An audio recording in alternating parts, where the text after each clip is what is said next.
Also, have y'all noticed that I haven't been sued? So that's why some demand letters you take serious, especially if you really did do something wrong. But the ones that are used as a scare tactic, A few moments later.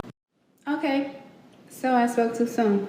This is the case request for filing for a lawsuit against me from Rebecca Schofield. I'm not stopping, so let's just start there. Also, why does she need 3 lawyers for me? 3 lawyers. Why does she need such a big defense team if she's so innocent?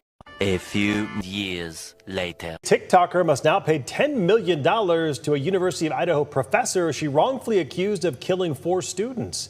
According to federal court records, an Idaho jury reached that multi-million-dollar verdict after a 3-day defamation trial. Part 5 of this unfair and ridiculous $10 million verdict that the jury awarded Schofield against me. All right. Hey, what's up? It's your girl, Nick, and you're tuned in to Nick at Night. And tonight, we have to go over this lawsuit that nobody in our sector is talking about. A TikToker who is a tarot card reader who made up a whole bogus story was sued for defamation, and she now has to pay $10 million. Why is nobody in our sector talking about this? Well, that's what you got me for. We're going to go over this lawsuit against a girl out of Houston named Ashley Giard and a professor in Idaho who she not only said that she committed a murder, she said that she offed 4 people, and she claimed that she was in an affair with the student. Now, even though there was an actual suspect and an actual person who committed these acts, that didn't deter Miss Ashley. She was guided by the spirit of these cards, and she double, triple, and quadrupled down on it. Now, sit back because we're going to go through how she has now fled to Thailand. We're going to go over how this $10 million lawsuit came about and how Miss Ashley thinks it's a joke even after the fact. She's now going after jurors. She's going after the different people who testified in court. And all after she has no basis. There's literally a person sitting in jail for the crime, and she's still putting it on this poor professor. Basically, what happened was in 2022, there was a tragic massacre in Idaho, and some loony bin decided to take the lives of 4 Idaho students. Well, when the news first broke, Miss Ashley decided to shift her tarot cards around and let her followers know that she decided who the killer was. She came up with the motive and everything. So if you guys don't know, what made this even more crazy is because the cops already had their suspect. There was no tie from the lady who she accused to the students. They weren't even students in her class. The lady didn't even know these students. And this woman on TikTok decided to, out of thin air, just go down the rabbit hole and start accusing her, making all of these wild, salacious narratives. And when she was told to, cease all of these lies, she doubled down, tripled down on it, and continued to peddle the lies to her audience. Now, even after the real culprit of the situation got arrested, there was all of this information that there was DNA. They had all of these, forensic analysis that proved that it had nothing to do with this teacher that she pinned it on and all to do with this other guy. She still continued on with her narrative. And the professor, she decided to sue her for defamation. So if you guys don't know who the Idaho 4 is, let me show you guys their photographs, because this was national news. Their lives was tragically taken. You had Kaylee, Madison, Xana, and Ethan, who all lost their life. Now, the person who was responsible for taking their lives was a guy by the name of Brian Kohlberger. Now, recently, Brian Kohlberger, he got sentenced to 4 life sentences. He pled guilty for their unaliving, and he's gone away for good. But before there was this pleading of guilty, there was Ashley, who, like I said, she shifted her tarot cards around and she came up with these wild accusations for this professor and ultimately ruined this professor's life. Let's go down the rabbit hole of her different videos. I'm going to show you her allegations and how she was just relentless in not backing down on this narrative that she created. Let's pull up the video and get into it. Before I begin this Who is Rebecca Schofield series and her motives for the murder of the University of Idaho students, let's just dispel the rumors. No, I do not know Rebecca Schofield. I'm not connected to her in any kind of way. I'm not emotionally tied to her or any of the victims. I'm not connected to anyone. I have no reason to lie on her. No, I did not just see her picture and name on the University of Idaho history page and then automatically feel it was her. This is AKA, I've seen her picture and then I just said it was her. Everything that she says, like, oh, I don't have any connection to them. That part is true. But the part about, oh, I didn't just, randomly look on the school directory and just pick her name out of a hat. Like, I really got the signs from the spirits. And it's like, no, you went to the directory and you just picked somebody that you were going to target. This is not a feeling. This is knowledge. I have no feelings about this. I did a reading when I saw Rebecca Schofield on the history department's page on Rebecca Schofield and her connection. I also did readings on some of the other people and their connection to the University of Idaho crimes. What came out on their reading is how they responded to the crimes and how they were feeling about it. What came out in Rebecca Schofield's reading was how she implemented it, how she planned it, and why. Who is Rebecca Schofield, part 2. So I asked the spirit, how did Rebecca Schofield and Kaylee meet? Rebecca Schofield and Kaylee connected because she needed an advisor. She was about to graduate. She wanted advice on personal growth, the next steps. Also, she needed resolution for anything or anyone that was getting in the way of her ability to graduate. So she went to Rebecca Schofield for advice. So initially they met on an advisor-mentor basis. So then as the relationship progressed, Rebecca Schofield starts dropping cues about her interest in Kaylee, about her books, being primarily about LGBTQ, just planting seeds in her head, just letting her know she's interested in her and also letting her know about her sexuality. At this point, she's talking to Kaylee about her desire for her, but also her desire for women and how she suppressed those desires because of tradition and societal viewpoints. All right, so let's pause there. So not only is she peddling this lie that this professor was the culprit of taking these students' lives, she also made up this whole fake scenario of this lesbian affair that they had. Now, again, Rebecca didn't even have any ties to the students, and this person just picked her out of nowhere. Rebecca Schofield was a professor at the university who also was married with a husband. She's not a lesbian, as far as I know. And this woman said the spirits gave her this whole rundown about how, they met as advisors. And then, she started telling her she wanted her and she wanted to be with her. And she just completely came up with this whole fabricated narrative, and she made over hundreds of videos and peddled this on TikTok.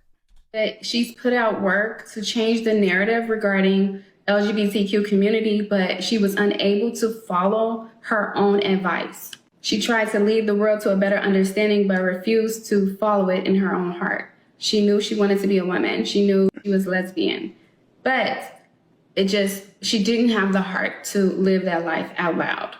She said that she was so introspective that she lost her connection to her husband and that she needed to focus on her finding her truth and her inner healing. So being with Kaylee will allow herself to navigate this truth.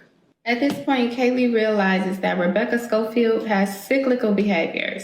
1 minute she's one way, harmonious, love, empathy, emotions, and the next minute I don't show y'all the cards usually when I do readings, but watch this poem that somebody tagged me in that Kaylee wrote, and I'm gonna tell you why. It's evidence in the murder of the 4 University of Idaho students. All right. So what she's going to show next, and let me show you guys again who the Idaho 4 is, right? So this is the Idaho 4. The woman or the young lady on the right, she's Kaylee. So she just picked out of the 4, like, who am I going to put as a lesbian? Okay.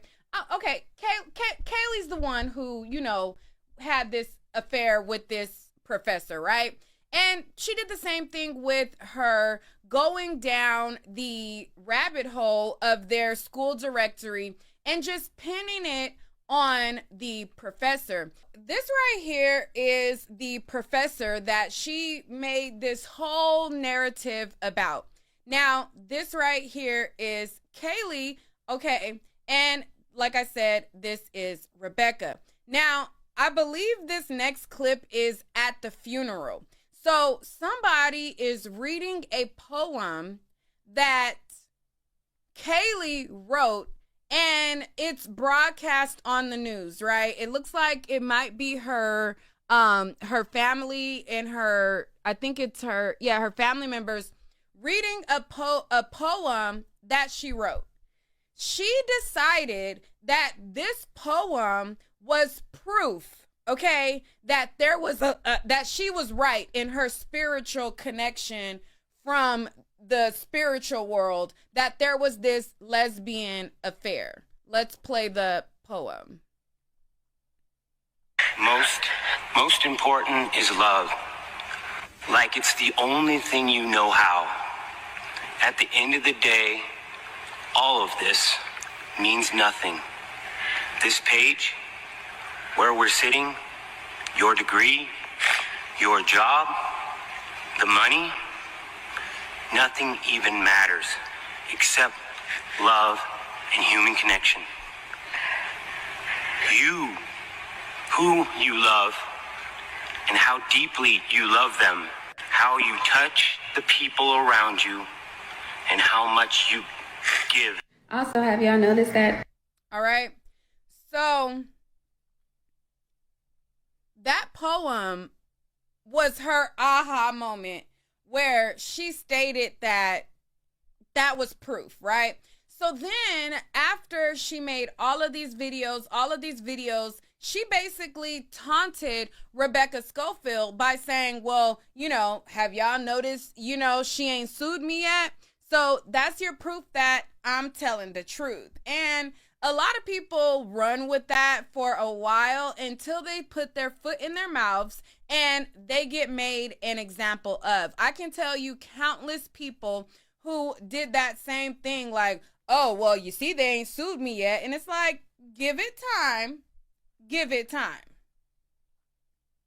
I haven't been sued, so that's why some demand letters you take serious, especially if you really did do something wrong. But the ones that are used as a scare tactic. All right. So that was her saying, yeah, whatever. They just trying to scare me. Ain't nobody scared of them. Boop-de, boop-de, boop-de, blam, blam, blam. So then after that, then she came back and she was like, oops, my bad. I spoke too soon. She did sue me. Okay, so I spoke too soon. This is the case request for filing for a lawsuit against me from Rebecca Schofield. I'm not stopping, so let's just start there. But 2, this is giving us information about what her alleged alibi is for the night of the murder. And now I have information about what she's saying her alibi is. I'm gonna dig deep into that too. Also, why does she need 3 lawyers for me? 3 lawyers. Why does she need such a big defense team if she's so innocent? Why does she need all of that for me? False accusations online can spread in seconds, but how long can their... All right. So that was her. And then she's like, well, What does she need all of this powerhouse of attorneys for little old me? Clearly because she sent you a cease and desist. You didn't stop making the videos. You seen that there was literally a suspect that was having all of these mountains of evidence against him, and you seen that she had nothing to do with it, and you double, triple, quadruple down on it and continued to make videos. Well, Rebecca decided that, she was going to take this lawsuit further. She decided that she was going to hire attorneys, and when she started to go through this legal battle, it was a lot of money. So she went to her colleagues and her other professors to help her raise the money to sue Ashley and come up with the money for her legal defense. So right here, I pulled up a GoFundMe that she had created over 2 years ago when she was like, listen, this is a lot. One of her colleagues decided to, set this up for her, and she was able to raise $22,000 in fees to help support this lawsuit. So let me go here. This is the it's support Dr. Rebecca Schofield. This is the GoFundMe right here. And this is what her community did for her to help, raise the money to bring this litigation forward. So one of her colleagues, it says, support Dr. Rebecca Schofield. Over the past 6 months, our dear friend and colleague, Dr. Rebecca Schofield, has been relentlessly and persistently targeted by a TikTok user who is making false claims linking her to the November murders of 4 University of Idaho students. Her case, like many others, show how easily and quickly anyone can become the target of online abuse from the spread of unfounded accusations. In November of 2022, her attorney sent 2 cease and desist notices in an attempt to end the harmful statements and protect Dr. Schofield, her husband, and 2 children. The TikTok user mocked these attempts. Thus, in December 2022, Dr. Schofield filed a federal defamation lawsuit to fight these unwarranted online attacks. Despite her attempts to resolve the case quickly, her legal fees have far outpaced her resources, as her lawyers estimate it could be another year before the case is resolved. It will cost a substantial amount of money to continue to contest these baseless claims and address counterclaims throughout the case. The TikTok user has continued to make false news statements. So this is what her community had set up for her to combat this freaking lunatic who just made up these baseless claims out of nowhere. So she was able to raise $22,000 in support of her defense fund, and she brung this litigation to court. So we're going to read through some of these pleadings in the court, and then I'm going to show you what Miss Ashley is doing now. She has now fled to Thailand, and she's making a complete joke and mockery of this whole thing. She has a $10 million judgment against her, and she still thinks that this is funny. She still thinks that she's in the right, and she's still carrying on with her BS still. But let's read through some of these pleadings so that we can all be brought up to speed. So it says, this case arises out of the tragic murder of 4 University of Idaho students in November 2022.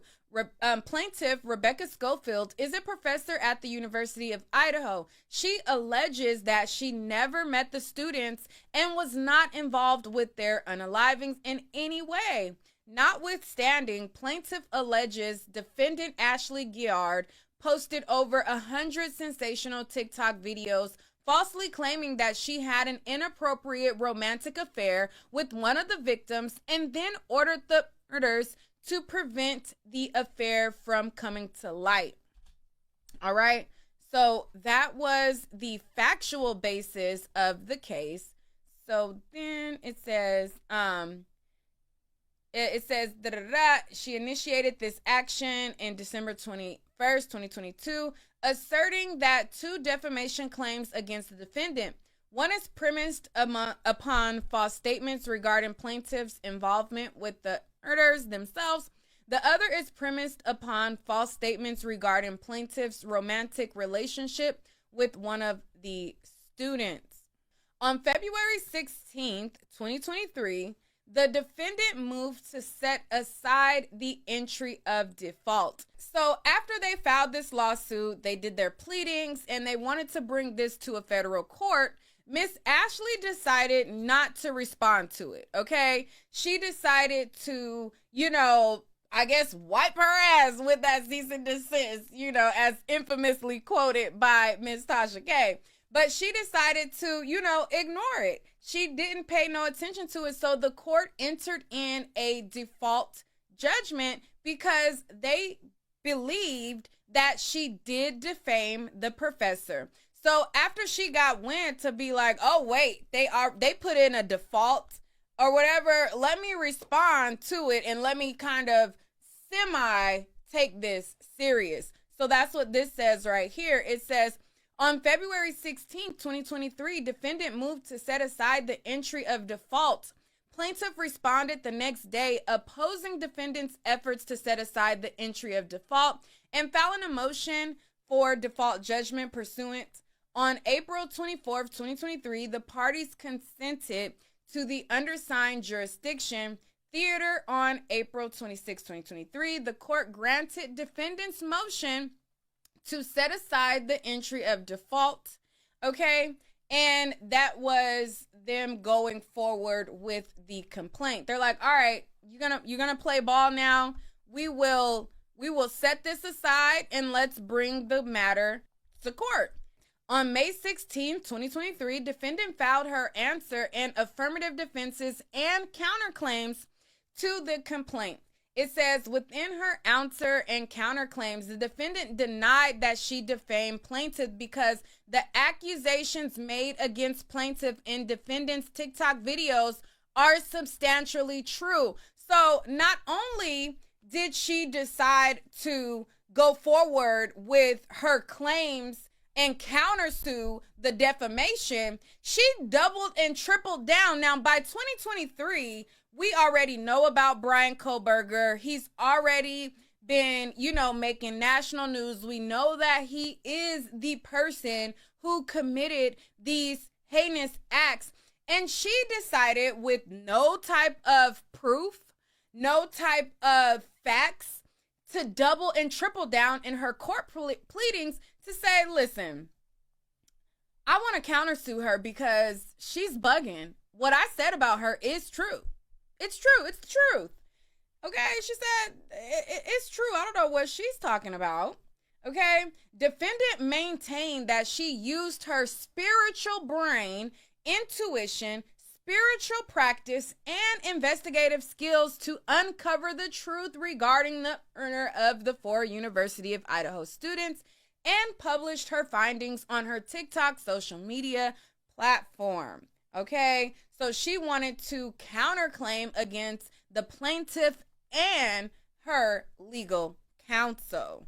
And it's just like, girl, like, how relentless are you? Like, you're full of shit. You're lying. You're making all of this up, and you still decide, you know what? I'm going to double, triple, quadruple down on it. Like, there isn't a suspect in custody. There isn't somebody that they have all of these mountains of evidence against. And the freaking professor did not even know these students. She had no connection to them whatsoever. And you still decided, we're going to keep at it. On June 6, 2023, the plaintiff moved to dismiss the defendant's counterclaims against her.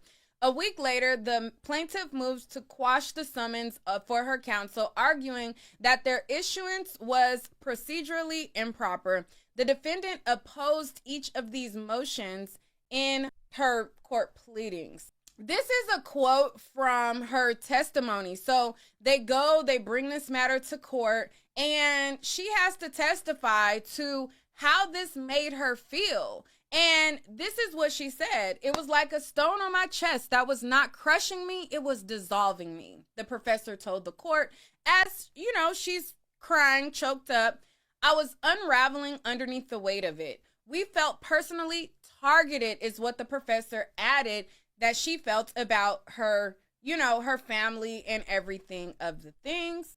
Now, during all of this, Ashley decided how many lawyers. So if the plaintiff had 3 lawyers, can you guess how many lawyers Ashley had on her team? Take a wild guess. How many? You think she had more than 3 lawyers or less than 3? Well, if you guess that she had 0 lawyers, then you would have been right. Because Miss Ashley, while Miss Schofield is, testifying to the trauma of what she went through, Miss Ashley decided to represent herself. She felt like, I didn't even need a lawyer. I got this on my own. So she decided to walk up in that federal building and cross-examine Miss Schofield, who she traumatized with these defamatory lies, but she even put herself up on the stand and cross-examined herself as well, okay? So they're reporting that, listen, this heifer was on the stand. For the people that was at the court, they said this heifer was on the stand cross-examining her damn self, okay, and claiming that she had proof that her spiritual beings told her that this is true.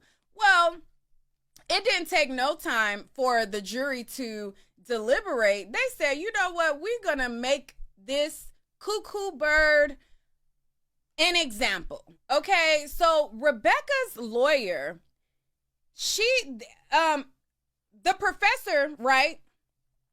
Anytime you have a case and it's a defamation case, the lawyers go before the jury and they make a demand on how much they expect to receive from this person, right?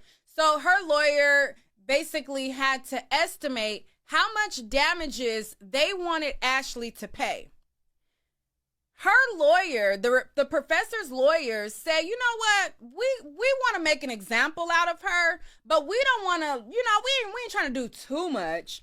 So her lawyers requested I think it was like 1 point some odd million. And the jury decided that wasn't enough. Okay? The jury gave her $7.5 million in punitive damages. Punitive damages is basically like, you need to be taught a lesson and we're going to hit you in your pockets so that you and anybody else like you who decide to do this bogus BS figures that they might think twice before peddling this nonsense on social media. They didn't even go with how much her lawyers requested.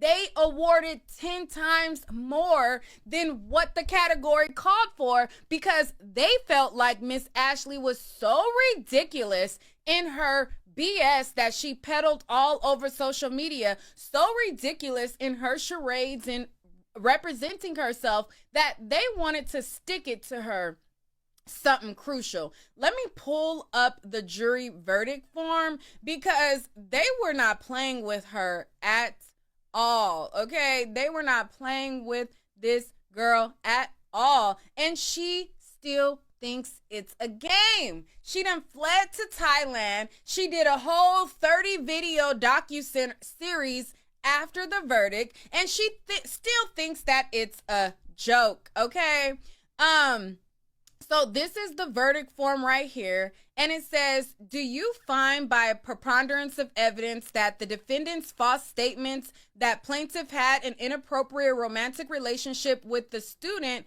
damaged the plaintiff? They said yes. State the amount of compensatory damages related to the defendant's false statements that the plaintiff had an inappropriate romantic relationship with the student. They said, we think that'll be about $1 million. So then it says, do you find by clear and convincing evidence that the defendant's false statements that the plaintiff had an inappropriate romantic relationship with a student warranted punitive damages? And they said yes. State the amount of punitive damages related to the defendant's false statements that the plaintiff had an inappropriate romantic relationship with the student. They said, we're going to hit her with $2.5 million for that. All right. So then they went down to question number 5. Do you find by preponderance of the evidence that the defendant's false statements that plaintiff orchestrated the unaliving of 4 students at the University of Idaho damaged the plaintiff? They said, yes, we feel like that did damage her reputation and she deserves to be paid a whopping $1.5 million in compensatory damages for that. All right.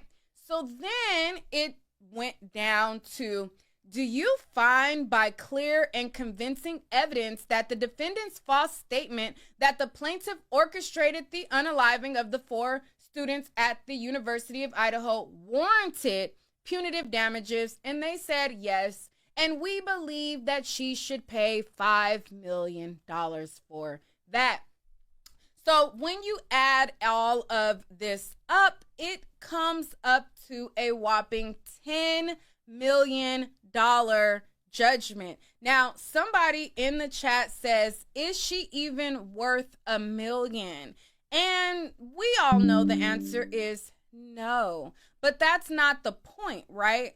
So a lot of people, when you get these massive judgments, a lot of people go off of, well, you know, whether or not the person is able to pay a substantial amount of it. And I don't even think that it's about whether or not she has that amount of money. It's about, bitch, for the rest of your life, you're going to be thinking about what you did and you're going to pay for it. That's pretty much what it is. It's like any monies that you got coming in, any assets that you think that you got. Now, they can't take 100% of her money, but they can take a big portion of it. And it's really about hitting her where it hurts, because it hit the professor where it hurts. And she had the audacity to still double, quadruple down on all of this after she knew that Brian Koberger was the person responsible. Now, you would think that a $10 million judgment would change a person's tune. I mean, we saw how judgments for much less affected people in this space. She is treating this $10 million judgment like a joke. Let's go on over to her social media, where she is making a mockery out of all of this in her docuseries. It's just like, girl, you ain't learned? This video right here is her direct response to the judgment. People are coming to my page to see my response or to get information regarding how I feel about the $10 million verdict that was awarded to Rebecca Schofield. First, my thoughts are it's just slightly irritating because I was ready for this to be over. I wanted to receive a verdict that was fair and impartial and based on the evidence. And unfortunately, that did not happen. And because the jury could not be fair and impartial and base their decision on the evidence, we have to keep going. Now, she literally has no evidence. There's literally her evidence. Let me tell you what her evidence. Her evidence is some cards.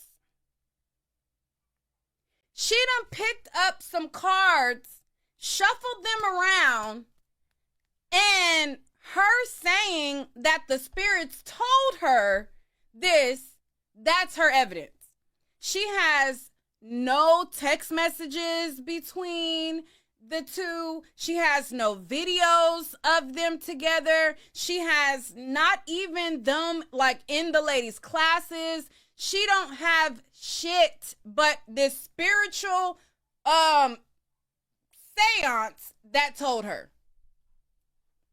Instead of this being over, we have to go through the process of motions and appeals so that we can get to a fair and impartial decision. This $10 million verdict is so ridiculous and so large that I have to talk about this. I can't be silent. So my first question is about juror number 5, who works as an attorney for a firm that works with Stowe Reeves, which is the firm representing. So she didn't get enough, right? So not only is she doubling down and she's claiming, oh, it wasn't fair.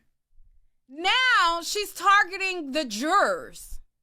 Mind you, this girl don't got no evidence. There's a man serving 4 life sentences. Now, this ain't a situation where it was an unsolved murder and we don't know who the person is. There's literally a man in jail right now serving 4 life sentences that pleaded guilty. He didn't go to trial. He pleaded guilty. He saw all the evidence that was against him and he decided, you know what? The jig is up. I did it. Plead guilty, and he's literally in jail. This person is still relentless to now go after the jurors. Representing Schofield. He also had cases in the past where he worked directly with Schofield's attorney. Let's bring this back. This $10 million verdict is so ridiculous and so large that I have to talk about this. I can't be silent. So my first question is about juror number 5, who works as an attorney for a firm that works with Stowe Reeves, which is the firm representing Schofield. He also had cases in the past where he worked directly with Schofield's attorney. So how did they get him on the list of jurors, or how did he get on this list? First of all, and second of all, he should have been excused for cause, because obviously he's going to be biased if he is a partner with Schofield's attorneys in many other cases, and currently his firm is partnering with Schofield's attorneys in other cases as well. So it's partners, essentially. So he can't be unbiased because obviously they're friends or co-workers, partners, they work together. He should not have been a member of the jury at all, not any of the days. Girl, baby girl, whether he was on the jury or not, you was still going down. You have no evidence. There's a person who did this in jail and you just made it up. You have no connection to the case. The freaking professor, all she was guilty of was being a person that worked at the school, and you made all of this up out of thin air. You have no evidence to support anything other than some damn cards. Part 2 of this $10 million verdict. Secondly, it was like freedom of religion and freedom of speech, especially freedom of expression as it pertains to spirituality, was attacked the entire trial. First of all, Schofield's attorney kept pointing out things like me calling myself Ashley God in my books, which does not mean that I'm your God, but that I refer to myself as Ashley God because of the spirit of God living inside of me. Anyway, it shouldn't have been pointed out at all. She kept pointing out stuff like me referring to myself as Ashley God. Secondly, in her closing statement, she asked the jury to punish psychics for our beliefs. She said psychics or whatever can say whatever they want as long as they say they believe it. So they have to be, she essentially asked them to punish psychics, to punish me, as in punishing all psychics for our beliefs. How is that okay? Part 3 of this ridiculously large $10 million verdict that's really not going to happen, but still, they made a statement with this $10 million verdict. They obviously listened to Schofield's attorney when she asked them to punish psychics, punish me on behalf of all psychics for our beliefs so that we can, so essentially our beliefs can be limited and we cannot express ourselves fully based on our beliefs. If your belief is a crock of bullshit, and AKA you're lying on this woman, yeah, you need to be punished for that. You don't have this greater being that told you a damn thing. Because if you really were connected to the spiritual world and you really had this gift that you're claiming to have, then you would have known that it was Brian Kohlberger who did it. And you would have known that this was going to lend your ass in a $10 million verdict. You don't have a psychic ability. Most of these tarot card readers who pull out these cards and do these readings, they just peddle bullshit on social media. Majority of them, now I'm not saying that nobody has a connection, but majority of these YouTube, TikTok tarot readers, all they do is say, for instance, right? I have predictions about a lot of cases that I cover, right? Not because I have this psychic ability, but there's certain things that are just common damn sense. You see that, you see certain evidence, you see certain things, and it's like, okay, I believe that this, and this happened. And then it comes out to be true because it makes common damn sense using critical thinking skills. I could call myself a psychic because of the things that I predict, but I'm not going to do that because a lot of stuff, sometimes it's mainly just your opinion. It'd be so many people peddling opinions and they be making them as facts. And it's very, very harmful for people and detrimental. And yeah, you should be made an example of because you're peddling bullshit. And the people just like you who are making stuff out of thin air and peddling bullshit should also think twice before you just make up stuff out of thin air. You had nothing. It would be one thing if, you know, the girl was in her class, they really were, you know, linked up. You just made it up. Like you had nothing to substantiate anything. You just made it up. So yeah, you should. You definitely absolutely should. Part 3 of this ridiculously large $10 million verdict that's really not going to happen, but still, they made a statement with this $10 million verdict. They obviously listened to Schofield's attorney when she asked them to punish psychics, punish me on behalf of all psychics for our beliefs so that we can, so essentially our beliefs can be limited and we cannot express ourselves fully based on our beliefs. The reason why I believe it was more so about punishment of psychics and punishing spiritual people, or they call me a witch, so maybe punishing witches for our beliefs. I'm not a witch, but they refer to me as a witch. It's because she also had no damages. There was testimony that from her boss that she was promoted one to 3 times. There was testimony from the general counsel at the University of Idaho that she had not even been investigated. There was testimony and evidence that the police did not believe me, the school did not believe me, her family and friends did not believe me, so she received no repercussions from.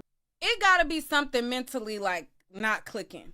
The police didn't believe, because they had a suspect. Why would they believe you when there's literally a legit person who did it that has their location data, they have the DNA, all this stuff? Like, what are you talking about? They didn't believe you. Of course, they have their guy.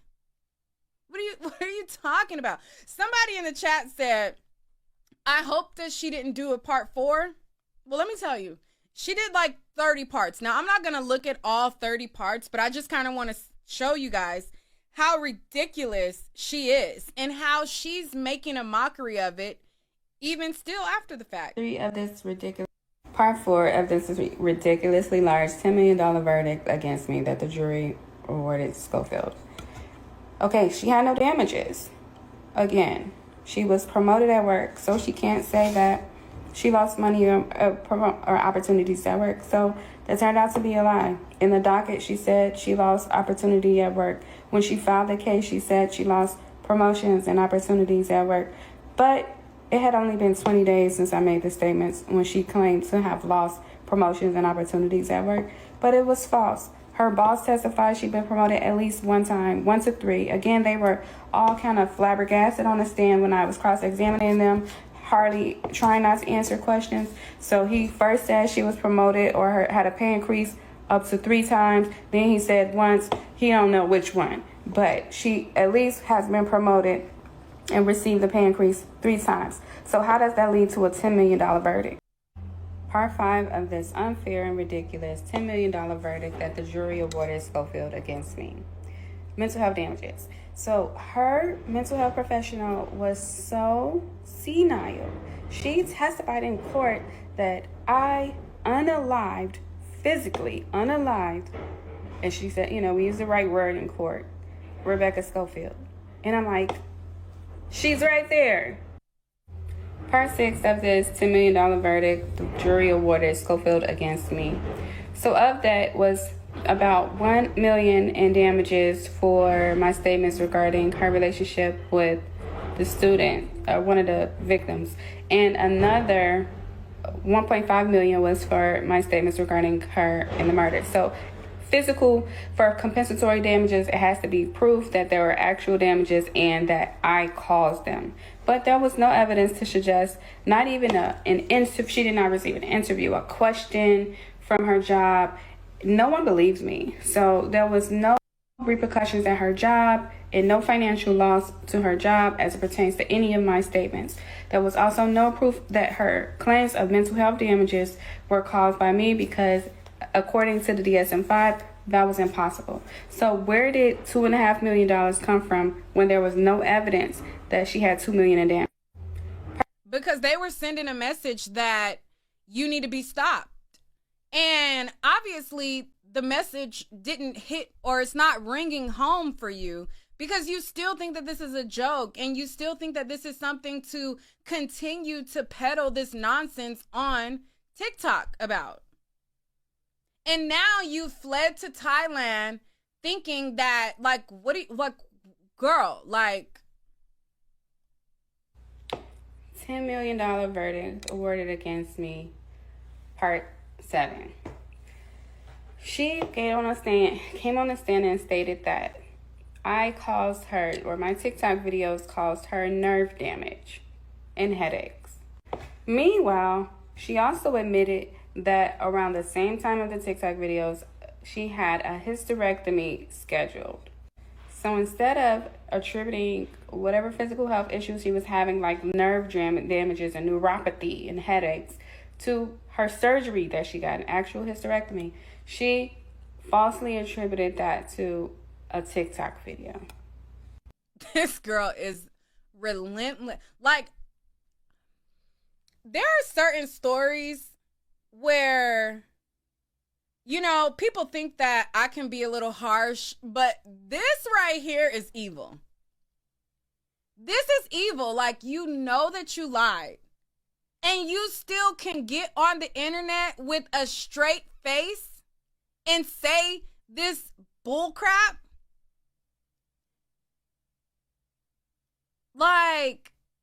This is an amount of evil that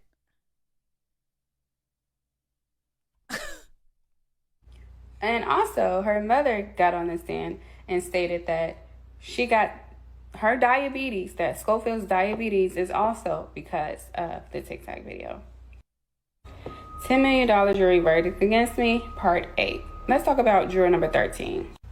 First, she was the only member of the jury who was of color. She wasn't my color, but she was of color, like Hispanic, Latino, or something like that. She was also the member of the jury who pointed out that first, she knew about the case prior to being on the jury. So she already had bias because her daughter had showed her TikTok videos with me making my claims about Rebecca Schofield. 2, she then stated that she was Catholic and could not be impartial because she doesn't believe in witchcraft and her religion does not, she's biased based on that religion. Then she recanted and stated, she can be. Well, if you had a legitimate lawyer, then they could have struck her from being on the jury. You had people that you can strike out from being on the jury, but you're not a lawyer. You didn't hire a lawyer. You were sitting there like a deer in headlights. Just why didn't you strike her or use, because you have preemptive strikes. When she says she don't believe in witchcraft, which you said that you're not a witch. You literally just said in one of these prior parts Oh, I'm not a witch. Okay, well, she says she don't believe in witchcraft. You're not a witch, so. First of all, I'm about to press charges against Atozi. He's been calling my phone for 3 years. Since the onset of this case, he's been calling and harassing me by phone. He was harassing me in person after court on Thursday. And obviously, he's sending all of you people from his page to my page to post negative comments and feedback. At this point, he's harassing me and I need to press charges. It's like $10 million verdict against me, part 9. While Rebecca Schofield is pretending to be so damaged, isolated because of my statements, the things that she was saying about her were actually true for me. She was saying that, pretending like she didn't have support, but everybody was there to obviously support her. She had lawyers, a team of lawyers, family, friends, colleagues, the general counsel at the University of Idaho, the union even paid for her attorney's fees. Several unions sent her money, and people across on the GoFundMe also sent her money. So she had tons and tons of support. Meanwhile, I was there alone. No attorneys. I was there alone. No family, no friends, no supporters, all alone. So the scenario that she was trying to paint for herself in order for her to receive money for damages was actually the scenario for me. $10 million verdict against me. $10 million verdict against me, parts 10. So during trial, I testified to where my income comes from, but I let them know that most of my income comes from being a combat veteran, from having PTSD, from witnessing the death of my fellow comrades, soldiers and Iraqi soldiers, but soldiers in general that I was working with were killed. And also there was attempts in my life when I was in combat as well. And that is where most of my income comes from. And Professor Schofield lied about having PTSD from a TikTok video, from which her senile therapist testified that you cannot have PTSD from a TikTok video. She tried to make it like she could, but then All right, enough of her. So that was 10 of her part 1 to however many. Let me show you how many parts that she did. Okay, let me pull this over so that you guys can see that she now is trying to make, I guess she's trying to get her money up. But okay, so we were just at part 10. This is part 11, 12, 13, 14, 21, 22, 23, 24, 25, 26. Okay, so she did 20. Oh, no, she didn't stop there. She did 30 parts. 30 parts. They're mad about my content regarding juror number 5. But you know what I'm mad at? My rights being violated. Yeah, I'm mad that I was robbed of judicial fairness, a fair trial, impartiality. I didn't get that. So for anybody to be mad about my content instead of being mad that my rights were violated. $10 million verdict against me, part 30. Inside Edition asked me how I felt about Rebecca Schofield. I'm glad they asked this question because during court, when I was about to answer this question, I had to ask myself this question and I was going to answer. They objected to it and it was sustained by the judge. So, but my answer is I think she's a liar. It would have been a longer answer in court and I would have gave examples. And I did give examples to Inside Edition. But my answer is I think she's a liar. $10 million verdict against me, part 29. Rebecca Schofield lied on the stand under oath several times during trial. For example, she lied and said that she was investigated due to my statements about her involvement with the students and involvement with the crimes, with the murders. But then when the general counsel for the University of Idaho testified, he testified that Rebecca Schofield was not in fact investigated due to any of my statements. She lied. All right. So she has all of these videos and now she is making her way to Thailand. So, okay, so right here she is made her way. Let me tell you how we almost got denied entry into Thailand. So first they stamped me and my intuition told me don't go first. but I didn't listen to my intuition. And I went first. They stepped me in because I had just had the trip to the United States for 2 weeks because I had court and then I had the rodeo. I wanted to stay for the rodeo and then go back. Everything went well for me. But when my son and my nephew was about to go in, then they were questioned. So the immigration. All right, so this is her in Thailand. 1,000 things to be grateful for, part 1. Thank you to the immigration agents who led me and my son into Thailand. All of them, each time. Ooh, it's loud. Thank you for the BCS system to travel within Thailand. Thank you to my legs and ability to walk, my mouth ability to talk, my body for functioning properly. Thank you to Villa Market. It's open 24 hours. So if I'm hungry at 3 a.m., I can go eat. Thank you to my customers and clients and people who support me in my businesses. Thank you to, sorry. Thank you to the people who create Oracle and Tarot cards. Thank you to the lady sweeping the street, keeping it clean. Ooh, thank you that there's a Starbucks in every country that I go to. I always go to Starbucks. Thank you to the people who made this nose tea. Thank you to strawberries and the farmers who planted them. This is her in Thailand.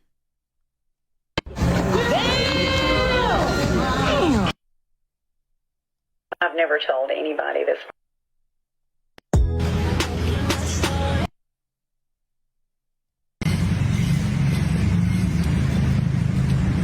Back out in this heat, but I love it. All right, so as you can see, she is in Thailand.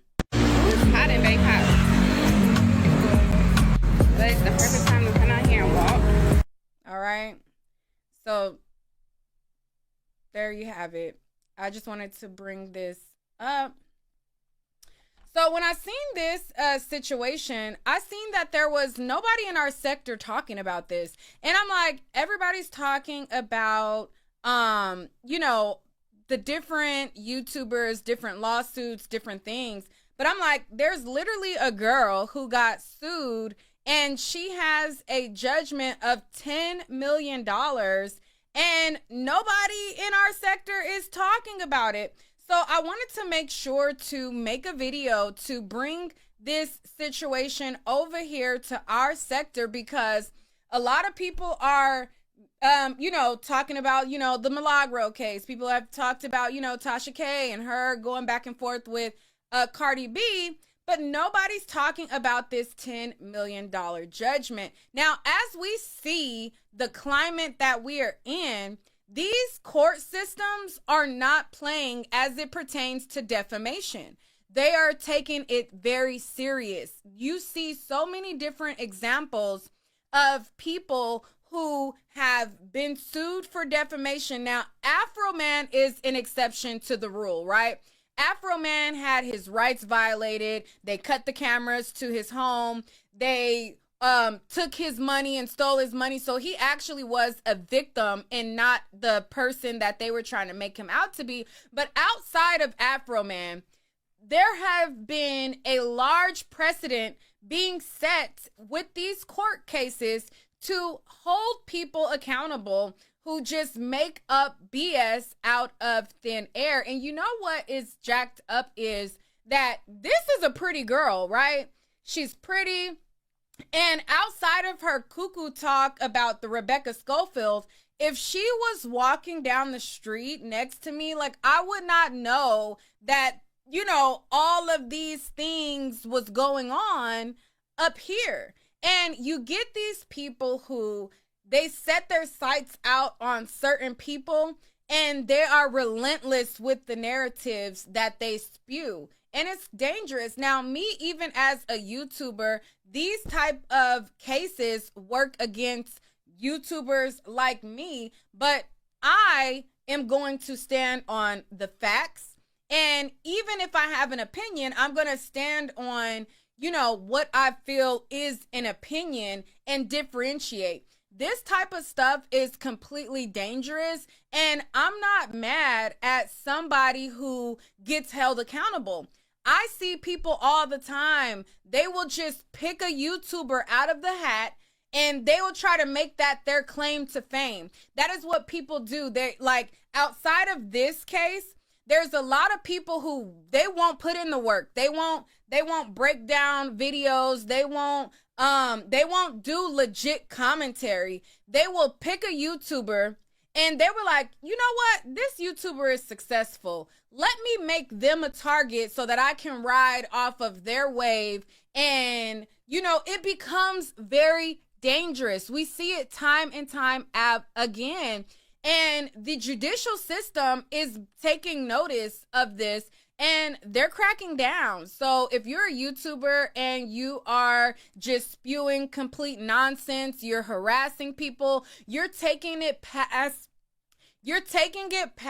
like actual commentary, then this is what's at stake.